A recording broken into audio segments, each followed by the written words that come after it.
kita berbakti kepada orang tua, berkahnya bisa buat anak dan keluarga. Kita sayang sama anak, kita berbagi kepada anak, itu Masya Allah Ta'ala Kak, bagaikan menanam satu biji tanaman. Lalu Allah tanamkan 7 tangkai, di setiap tangkainya 700 kebaikan. Bagi akhirat 700 kebaikan. Masya Allah Kak, dihitungnya 700 kebaikan itu, Allahu Akbar, bagaikan berapa ratus tahun satu kebaikan itu. Dan di dunia itu akan menambah banyak keberkahan. Yang penting ikhlas dan tulus. Ya, gimana caranya ngilangin rasa gak enakan? Kakak gak enak karena apa? Kita harus punya sikap tegas Kak. Kalau kita gak enakan terus karena orang mau minjem misalnya sama kita, kita harus sikap tegas. Kalau dia meminjam terus, itu namanya mengajak orang lain itu bodoh. Karena kalau kita kasih pinjam terus-terus, dia tidak mau berpikir untuk berusaha. Kenapa gak enaknya?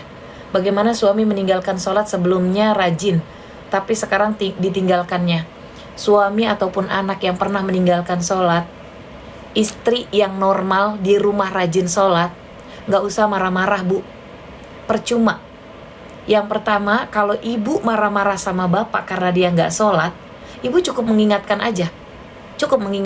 Entah lewat WA, entah lewat kata-kata. Karena laki-laki suka sama benda, maka lewat WA aja. Ayah sholat. Kalau dia marah-marah, diam. Jadi ibu cukup perbaiki sholat ibu di rumah. Karena kebaikan dan perbaikan ibu pada sholat kepada Allah Subhanahu Wa Taala, Allah alirkan buat suami dan anak-anak yang malas sholat.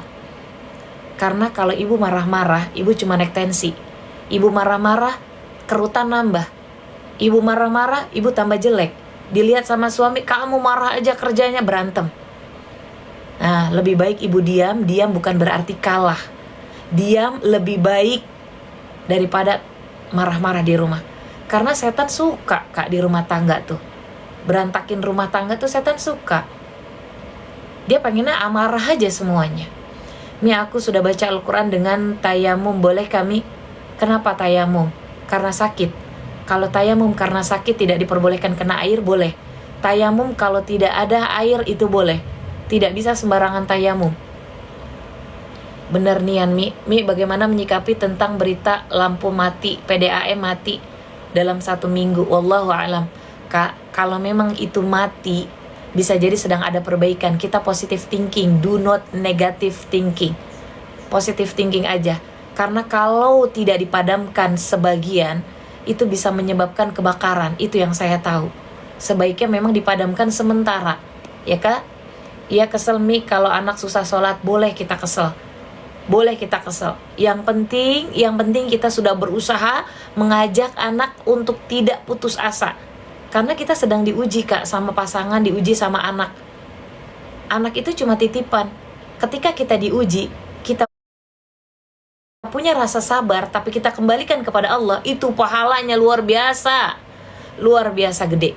Ya, kita berakit-rakit dahulu di sini dengan tanam kesabaran. Nanti kita tinggal tuai ketika kita di akhirat. Keluargaku banyak yang tidak sholat. Bagaimana cara memberitahunya? Cukup ketika kalian lagi kumpul, kalian bilang aja, ayo waktunya sholat. Perkara mereka gak mau sholat, yang penting kita sudah mengajak di telinga mereka masing-masing. Bolehkah pasang bulu mata permanen? Gak boleh. Karena kita nanti kadang, kalau yang suami istri pasang bulu mata permanen, itu kan ada yang namanya jima. Kalau jima mandi wajib, bulu mata nyampe gak tuh buat wudhu? Gak nyampe. Gak sah ketika kita sholat. Ya. Kalau kita wudhu mau sholat ada bulu mata, kira-kira nyampe gak di mata? Gak nyampe. Hanya cukup mendoakan aja Mi, Kak. Qad aflahal mu'minun. Siapa yang mau beruntung hidupnya? Semua orang pasti mau. Kata Al-Quran, kalau kita lihat buka surat Al-Mu'minun yang sudah saya bahas. Siapa yang memperbaiki sholatnya, jaminan kamu akan bahagia dunia akhirat. Siapa yang memperbaiki sholatnya, jaminan Allah dalam Al-Quran, hatimu akan tenang. Siapa yang memperbaiki sholatmu, maka Allah akan kasih rizki yang berlimpah. Siapa yang memperbaiki sholatmu, maka setiap doamu akan cepat terkabul doa. Jadi jangan ragukan Allah ke dalam Al-Quran. Hanya doa aja. Bagaimana kita perbaiki sholat dulu. Ya, oke? Berarti jangan marah-marah ya Mi kalau anak susah sholat. Kalau kita marahin, dia tambah senang, itu setan. Nanti rumah tangga nggak akan tenang. Gini loh Kak, saya pun mengalami, bukan teman-teman aja. Karena 0-6 tahun dia apa kata orang tuanya. Alhamdulillah saya sudah kasih basicnya kepada pasukan saya. Semua sampai gerakannya, bacaannya itu semua saya ngajarin. Oke? Jadi saya jajarin ketika setiap waktu sholat 0-6 tahun apa kata orang tuanya. Oke? Yang kedua, 7 dengan 12 tahun dia apa kata gurunya. Kalian harus komunikasi sama guru. 13 dengan 20 tahun dia apa kata lingkungannya. Maka lihat lingkungannya siapa. Sampai dengan 30 tahun dia apa kata dirinya. Jadi kalau seandainya ada di masa itu semua, anak masih susah sholat Kak, Allah sudah menjamin siapa yang memperbaiki sholatmu, maka anakmu gak mau sholat, kamu sudah doakan, hatimu tetap tenang. Karena kamu sudah berusaha mendoakan, sudah berusaha mengajak, maka tetap akan tenang datangnya. Ala tatma'innul qulub. Allah di situ tuh yakin perbaikan sholatmu akan membawa kebaikan. Itu janji Allah Kak, dijamin dalam Al-Quran. Anak dulu rajin sholat, tapi sekarang udah dewasa susah. Karena faktor lingkungan Kak. Yang penting nih Kak, ingat ya, setan terbuat dari api. Api gak pernah mau, setan itu tidak mau sujud. Tidak mau sujud ya kepada Allah. Sama Adam pun dia gak mau menyembah. Dalam arti dengan khalifah ya, dia gak mau, dalam Al-Quran itu gak mau. Ada di surat Al-A'raf. Jadi ketika rumah tangga kita semua diuji sama pasangan yang gak mau sholat, jangan menyerah.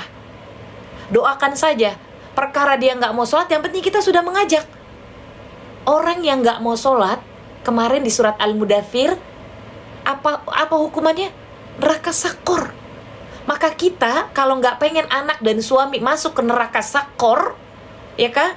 Doakan di setiap kita sholat. Suami marah-marah, sholat tahajud. Anak marah-marah, sholat tahajud. Karena hidayah itu pasti akan datang. Lambat laun pasti akan datang. Dan itu pun terjadi sama saya Kak. Terjadi, disuruh sholat. Tapi sekarang atas izin Allah Kak, saya berusaha keras. Maka selalu saya bilang di live streaming, I want to be a good person. Sebagai self reminder. Ketika saya sudah mengajarkan diri saya, bukan saya menggombor-gombor kepada anak-anak saya, tapi saya berusaha untuk menjadi orang yang lebih baik Kak. Alhamdulillah atas izin Allah Kak. Tahajud anak laki-laki saya gak pernah dia tinggal. Sekarang saya udah gak minta, udah sholat, cukup cuma sekedar udah sholat, udah. Itu tenang hati saya. Karena saya yang berusaha memperbaiki sholat saya. Karena Allah menjamin siapa yang memperbaiki orang tuanya itu memperbaiki sholatnya, maka akan dijamin sama Allah, akan perbaikan, kemudahan semuanya dijawab sama Allah. Ya? Gitu ya Kak? Jadi sekarang alhamdulillah atas izin Allah, kalau udah ditanya udah sholat dek, sudah.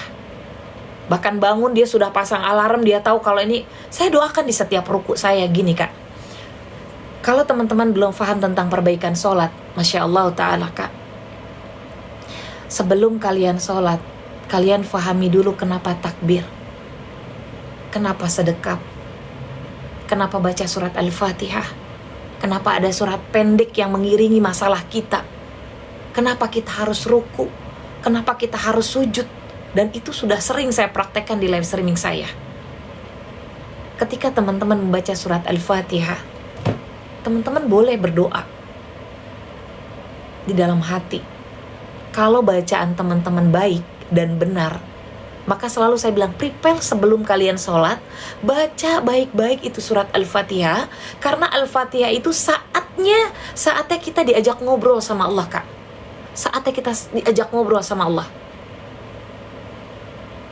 Alhamdulillahirabbil alamin, hamadani abdi, Ar-Rahmanir-Rahim, athna alayya abdi. Dijawab terus sama Allah Kak itu. Dan ketika bacaan Al-Fatihah kita benar, lihat di surat Al-Fatihah di ayat kelima, iyyaka na'budu, aku menghamba kepadamu ya Allah, wa iyyaka nasta'in, aku memohon pertolonganmu ya Allah. Di situ jika teman-teman bacaannya benar, baca dalam hati, ya Allah yang maha penolong, tolong beri hidayah kepada anakku yang malas sholat, tolong beri hidayah kepada suamiku yang malas sholat. Apa kata Allah? Hadza baini wa baina abdi. Di sini ada perjanjian di antara hambaku dan aku, ketika hambaku sudah memuji aku, dan ketika hambamu bacanya, hambaku benar bacaannya. Wali abdi ma sa'al, apapun yang hambaku minta, aku turutin. Bayangin itu Kak, dijawab sama Allah. Ihdinas syiratal mustaqim. Apa kata-kata itu? Bimbing kami ya Allah. Bimbing kemana? Syiratal ladzina an'amta alaihim, jalan yang benar-benar menuju kebaikan. Jika anakku, keluargaku jalannya masih buruk ya Allah, bimbing kami. Bimbing kami. Kalau memang rizkiku masih belum baik, masih belum terbuka ya Allah, bimbing kami seperti orang-orang yang sudah Engkau bimbing, punya rizki baik, punya keluarga baik, punya anak-anak yang baik. Bimbing kami ya Allah. Suratal ladzina an'amta alaihim ghairil maghdubi alaihim waladdallin. Udah gitu tadi kan di ayat kelima bacaannya doa kan di dalam hati kan. Ketika itu sholatnya di masjid berjamaah, diaminkan banyak orang. Amin. Gak mustajab itu. Di situ janji Allah Kak. Ketika teman-teman ruku dan sujud, dalilnya udah saya buatkan. Itu adalah tempat manusia kita merendahkan diri di hadapan Allah, dan di situ saatnya Allah akan menjawab. Saya sudah buatkan video TikTok tapi di akun Zia Fauzia 559. Kalian ruku jangan langsung baca subhana rabbiyal azimi. Perbaiki dulu kepalanya, lehernya, punggungnya. Kenapa? Karena Allah pengen sehatin tulang bagian belakang. Orang sholat itu dikasih sehat. Ratakan dulu, rapikan. Tangannya jangan di paha, tangannya jangan di lutut. Tangannya jangan di betis, tapi di lutut. Dipegang benar-benar. Sampai dengan paha kalian seperti ada tarikan dari atas sampai ke bawah, dari bawah ke atas. Baru kalian baca. Itu perbaiki dulu, karena Allah sedang menilai kita Kak. Seberapa serius ini mau menghamba kepada Allah? Seberapa kamu ingin meminta kepadaku? Jadi jangan langsung baca subhana rabbiyal azimi. Maka ketika saya bilang perbaiki sholatmu, maka Allah akan jawab semua doa-doamu. Cepat terkabul doa. Lihat ada di surat Al-Imran yang udah saya ceritakan. Ketika kisahnya dia gak punya anak, lalu dia berdoa di mihrab. Mihrab adalah tempat ibadah, tempat sholat, tempat berdoa, tempat membaca Al-Quran. Disitulah tempat cepat terkabul doa. Mihrab, tempat kita sholat. Maka ketika kalian sholat, fokus ke Allah Kak.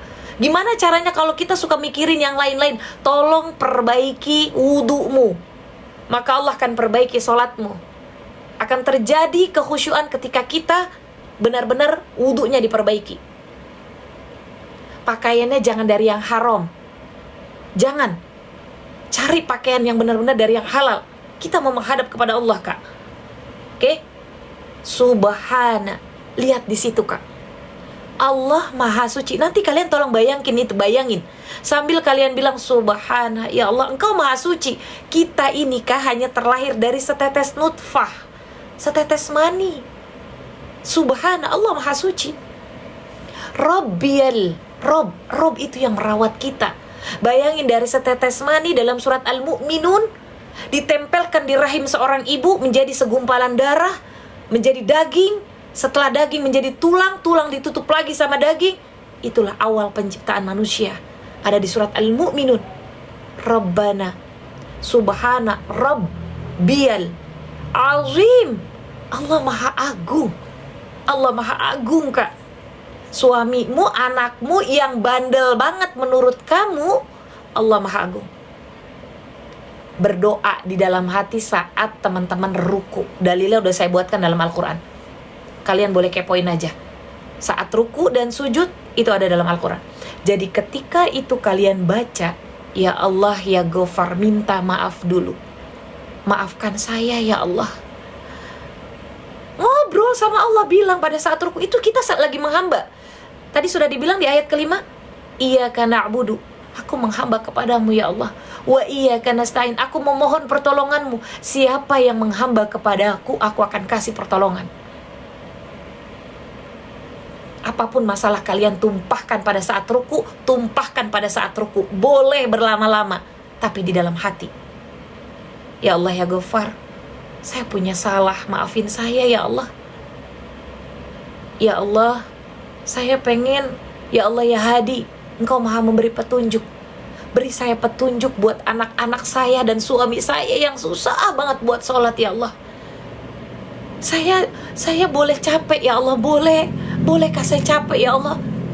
Karena saya gak mau ribut ya Allah, tolong saya ya Allah. Bilang sama Allah, minta sama Allah. Ya Allah, misalnya teman-teman juga punya hutang, ya Allah ya Razak, ya Allah ya Ghani, Engkau maha kaya, maha pemilik langit dan bumi. Aku mohon ya Allah, aku gak mau punya hutang riba ya Allah. Tapi sebelum meminta, tolong minta maaf dulu sama Allah. Aku gak mau punya hutang riba ya Allah. Tolong bantu aku dapat rezeki yang halal ya Rabb. Begitu bangun dari ruku, kalian takbir, baca Allahu Akbar. Sedekap, Allahu Akbar. Selesai sedekap, Allahu Akbar. Mau ruku, Allahu Akbar. Begitu bangun dari ruku, bacaannya berbeda. Angkat kepalamu, maka Allah akan angkat derajatmu. Karena kamu sudah merendah di hadapan Allah, maka Allah akan angkat derajatmu. Ini bangun dari ruku, bacaannya Sami Allah liman hamidah. Sami'a itu dalam bahasa Arab fi'lul madhi. Kalau dalam bahasa Indonesia kata kerja lampau. Dalam bahasa Inggris past tense. Jadi ketika teman-teman tadi ngobrol sama Allah pada saat ruku, ya, kata kerja lampaunya walaupun cuma beberapa detik dari begini sampai begini, Sami Allahu liman hamidah, apa yang kalian baca? Rabbana. Rob lagi, tolong diingat ketika mengucap itu. Yang merawat kita, Kak. Dari setetes mani, segumpalan darah, dari surat Al-Mu'minun, menjadi daging, tulang, ditutup lagi sama daging. Bayangin itu penciptaan Allah kepada kita. Walakal hamdu, hanya Engkau yang maha terpuji ya Allah. Mil'us samawati, sepenuh langit. Kalian bayangkan langit itu sebesar apa? Ada ujungnya langit. Lihat itu. Mil'us samawati wa mil'ul ardi, sepenuh bumi. Lihat, sepenuh bumi. Sepenuh bumi ditawarin sama Allah. Wa mil'u ma syi'ta min syai'in ba'du. Hambaku minta apa? Aku tawarkan. Bayangin itu. Kamu mau minta apa? Mau sepenuh langit, sepenuh bumi, sama isinya, aku tawarkan. Minta sama Allah ketika pada saat ruku, pada saat sujud. Selalu katakan begini, setiap kali saya bilang ruku, bukannya waktu sujud terakhir. Dalilnya sudah saya buatkan dalam Al-Quran. Ada, baik ruku maupun sujud, kalian boleh berdoa di dalam hati. Di situ waktu yang paling istimewa, pada saat sholat, pada saat di waktu subuh sebelum azan, itu waktu-waktu istimewa untuk kita berdoa, Kak. Doa, minta sama Allah, minta diluluhkan hati suaminya yang kasar, ya, minta perlindungan suaminya. Nggak usah pakai kalau giliran suami berangkat, hati-hati ya, jangan matanya kemana-mana ya, nggak usah. Mau ruku terakhir, mau setiap ruku, karena setiap ruku, bangun dari ruku, bacaannya itu sama. Maka kalau saya biasa setiap ruku saya berdoa, saya minta maaf dulu sama Allah, karena saya pernah mengalami hal itu, Kak. Dan Allahu Akbar, lihat Allahu Akbar, ini benar. Suami kamu cuma kabir, besar, tapi Allahu Akbar. Bos kamu cuma besar, kabir, tapi Allahu Akbar. Maka siapa yang memperbaiki sholat, Allah akan perbaiki rumah tangganya. Siapa yang memperbaiki sholat, Allah akan memperbaiki rezekinya. Siapa yang memperbaiki sholat, maka Allah akan perbaiki semua rezeki dan doa-doanya. Kalau pengen menjadi pebisnis, Allah akan kasih jadi pembisnis yang hebat. Kalau pengen menjadi TNI, menjadi TNI yang hebat. Mau jadi Polri, Polri yang hebat. Perbaiki sholatmu, maka Allah akan perbaiki semua kehidupanmu. Dan itu terjadi sama saya, Kak. Tinggalkan maksiat, insya Allah akan terjadi buat kita semua. Di setiap ruku saya lakukan, karena setiap ruku bacaannya sama. Setiap ruku bacaannya sama, itu yang saya lakukan.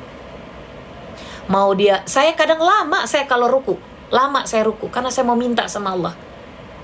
Allah punya segalanya, Allah kaya, Allah punya segalanya. Tinggalkan maksiat, ya.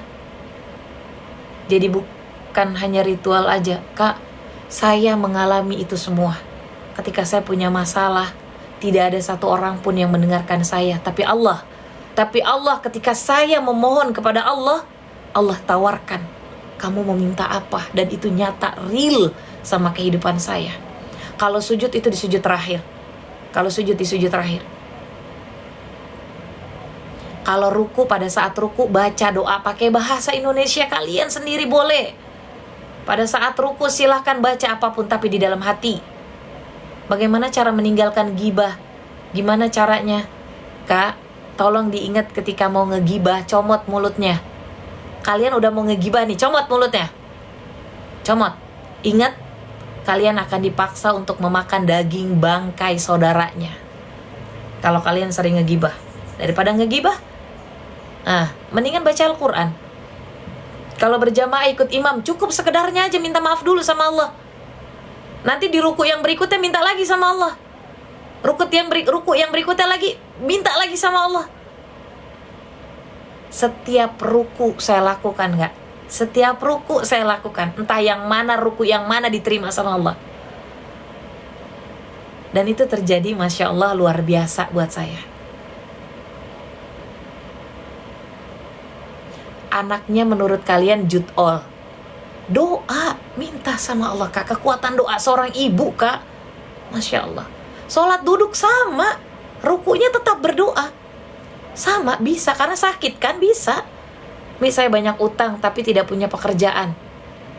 Allahu Akbar. Kak, kalau kakak tidak punya pekerjaan, jangan paksakan diri untuk berhutang. Nanti kakak puyeng, kakak stres, kakak sendiri yang gak bisa ngeliniinnya. Tolong perbaiki sholatnya, minta sama Allah pekerjaan yang terbaik. Sering bangun sholat tahajud, minta sama Allah. Kalau perlu puasa, jangan cuma pengen perutnya aja makan, tolong puasa, ya. Masya Allah, Neng, Ibu merasa tenang mendengarkan ceramah Neng. Terima kasih, Bun. Doa setiap rokok, ruku, Kak, bukan rokok, ruku. Cara gandakan sholat zuhur dengan asar. Bukan gandakan, Kak, jamak kali ya. Menjamak sholat zuhur dengan asar. 2 kali niat. Mau sholatnya di waktu zuhur apa di waktu asar? Kalau sholatnya di waktu zuhur namanya jamak takdim. Kalau di waktu asar namanya jamak takhir. Cara bacaan bagaimana, Umi? Maaf baru masuk. Maksudnya bacaan apa?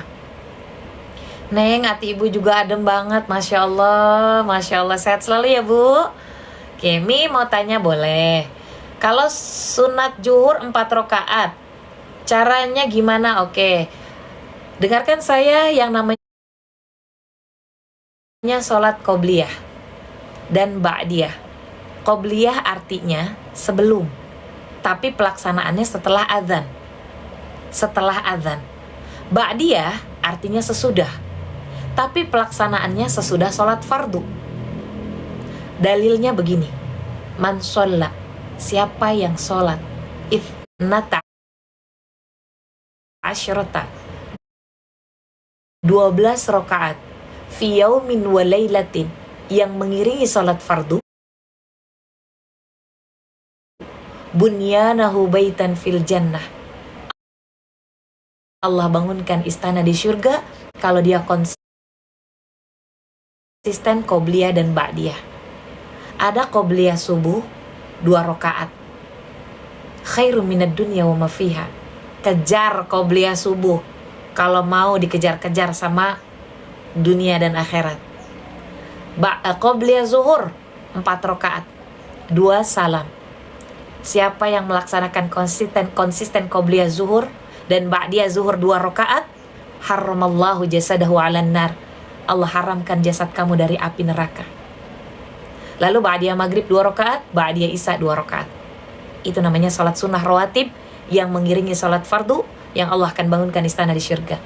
Ya, enak dengernya Zah, Masya Allah. Mi boleh nggak sholat sebelum maghrib sama sebelum isya? Sebelum maghrib ada sholat sunnah tahiyatul masjid, ada sholat sunnah wudhu. Kalau sesudah sholat maghrib ada ba'diyah maghrib, ada sholat taubat. Jadi teman-teman mau sholat habis sholat isya juga bisa. Nih kalau berdiri lalu ayatnya apa? Sholat wajib itu habis surat Al-Fatihah, surat pendeknya yang kalian hafal aja. Qobliyah zuhur 4 rakaat 2 kali salam, karena dalilnya semua 12 rakaat. Mi niat sholat qobliyah gimana?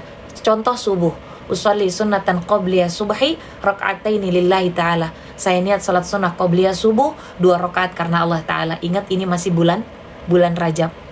Kata dalilnya dalam hadis riwayat Ibnu Abbas radhiyallahu anhu qala. Dia berkata, siapa yang melakukan amalan kebaikan di bulan Rajab, tadinya cuma sholat fardu tapi ditambah dengan sholat sunnah rawatib yang mengiringi sholat fardu, bukan cuma bunyanahu baitan fil jannah, tapi Allah kasih 2 kali lipat pahalanya. Oke? Ya Kak? Oke, siapa yang melakukan bulan Rajab amalan kebaikan, apapun itu kebaikannya Allah titipkan. Qobliyah sama dengan sholat fajar itu sama. Ya. Cara, oke. Sholat zuhur dengan sholat asar. Oke, misalnya gini. Kakak dalam perjalanan itu 85 km. Syaratnya seperti itu. Misalnya kakak mau berangkat ke satu daerah, ya, di jam 11. Tiba-tiba perjalanan 85 km udah mau masuk asar. Maka kalian sholat di waktu asar, jamaknya jamak takhir. Niatnya zuhur dulu 4 rakaat karena jamak. Saya niat sholat fardu zuhur 4 rakaat digabung dengan sholat digabung dengan sholat asar, jamak takhir di akhir waktu karena Allah Subhanahu wa Ta'ala. Selesai salam berdiri niat lagi, saya niat sholat fardu asar 4 rakaat digabung dengan sholat fardu zuhur di waktu akhir waktu karena Allah Subhanahu wa Ta'ala. Itu bahasa Indonesianya seperti itu. Kalau jamaknya jamak qosor bahasa Arab artinya kecil. Apa yang kecil? Rakaatnya dikurangin. Yang tadinya 4 menjadi 2. Itu bisa. Niatnya sama, cuma rakaatnya cuma 2 rakaat. Entah kakak dilakukan di waktu zuhur apa di waktu asar, silahkan itu dilakukannya. Ya. Umi Jamilah, bolehkah setiap ruku doa permintaan kita berbeda-beda dengan bahasa Indonesia? Boleh, ya. Tapi minta maaf dulu sama Allah. Bagaimana perempuan sholat sendiri di rumah? Adzan dulu atau langsung iqomah? Dengarkan adzan, mendapatkan pahala. Di rumah kita dengarkan adzan, mendapatkan pahala ketika kita menjawabnya. Oke? Sampai dengan dia iqomah ataupun tidak iqomah, yang penting sudah masuk waktu adzan sholat, silahkan lakukan sholat.